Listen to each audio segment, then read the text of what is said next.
Chapter 22. Author's Note. STFU prep, stop flammin' okay, if you do not lick it, fuck of. I know it's Mr. Norris, it's Raven's fault, okay, 1-1. You suck, 1. No, just kidding, Raven, you fucking rock, prep suck, 1. All day, everyone talked about the misery of magic. Well, anyway, I woke up the next day. I was in my coffin, so I opened the door. I was wearing black lacy leather pajamas. Then I gasped. Standing in front of me were Bloody Mary, Vampire, Diabolo, Draco, Dracula, and Willow. I opened my crimson eyes. Willow was wearing a tight black leather top with pictures of bloody roses all over it. Under that she wore a black poofy skirt with lace on it and black gothic boots that was attached to the top. Vampire was wearing a baggy Simple Plan t-shirt and baggy black pants and Vans. Draco was wearing a black MCR t-shirt and black jeans and a leather jacket. He looked just like Gerard Way and almost as fucking sexy. Vampire looked like Joel Madden.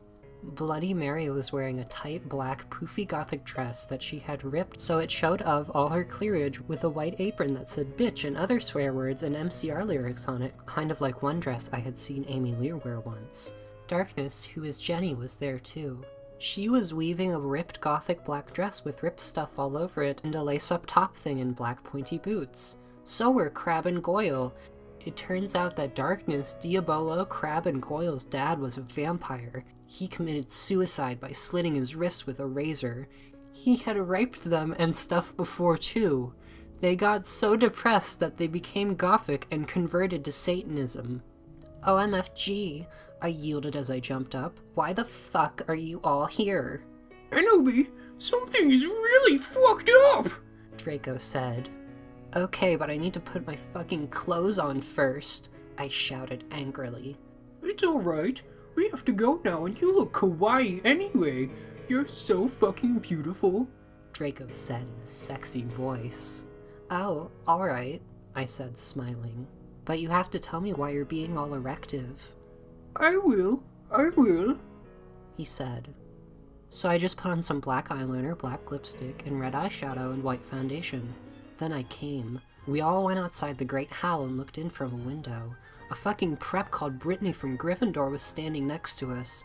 She was wearing a pink mini and a Hilary Duff t-shirt, so we put up our middle fingers at her. Inside the Great Hall we could see Dumbledore. Cornelia Fudge was shouting at Dumbledore. Doris Rumbridge was there too. This cannot be, she shouted angrily. The school must be closed. The Dark Lord is planning to kill the students, yelled Cornelia Fudge. You are not fit to be the principal any longer, yelled Rumbridge. You are too old and your Alzheimer's is dangerous. You must retry or Voldemort will kill your students. Very well, Dumbledore said angrily. But we cannot do this. We can't close the school. There is only one person who is capable of killing Voldemort, and she is in the school, and her name is...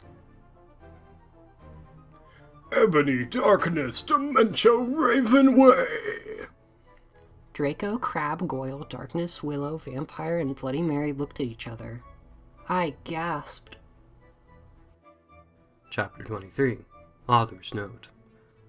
Hut the fuck up, bitches, 1. You're just jealous cause I got 10,000 reviews, 1. Thanks to Raven for the help and telling me about the books. Girloo rock, let's go shopping together. The door opened and Professor Rumbridge and Cornelia Fudge stomped out angrily. Then Dumbledum and Rumbridge sawed us. Mr. Way, what the beep are you doing? Rumbridge shouted angrily. Dumbledore blared at her. Oops, she made a mistake. He corrupted her. She means hi, everybody, come in. We all came in angrily. So did all the other students. I sat between Darkness and Draco and opposite Bloody Mary. Crab and Goyle started to make some morbid jokes. They both looked exactly like Ville Volo. I ate some Count Chocula and drank some blood from a cup. Then I heard someone shooting angrily. I looked behind me. It was... Vampire. He and Draco were shooting each other. Vampire, Draco, WTF. I asked. You fucking bastard! Yelled Draco at Vampire. I want to shit next to her, one. No, I do. Shouted. No, she doesn't fucking like you, you son of a bitch! Yelled Draco. No, fuck you, motherfucker. She loves me, not you! Shouted Vampire. And then... he jumped on Draco. No, not in that way, you perv. They started to fight and beat up each other. Dumbledore yelled at them, but they didn't stop. All of a sudden, a terrible man with red eyes and no nose flew in on his broomstick. He had no nose and was wearing a gray robe. All the glass in the window he flew through fell apart. Brittany, that fucking prep, started to cry. Vampire and Draco stopped fighting. I stopped eating. Everyone gasped. The room fell silent. Voldemort! Appleby! Ebony! Darth Vader said evilly in his raspy voice. Thou hast failed your mission. Now I shall kill thou, and I shall kill Vampire as well. If thou dost not kill him before, then I shall kill Draco too! Please don't make me kill him, please! I begged. No. He laughed crudely. Kill him, or I shall kill him anyway! Then he flew away, cackling. I burst into tears. Draco and Vampire come to contort me. Suddenly my eyes rolled up so they looked all cool and gothic. I had a vision where I saw some lightning flash and then Voldemort coming to kill Draco while Draco slit his wrist in a depressed way. No! I screamed sexily. Suddenly I locked up and stopped having the vision. Ebony, are you alright? Asked Draco in a worried voice. Yeah, I said sadly as I got up. Everything's alright, Ebony, said Vampire, all sensitive.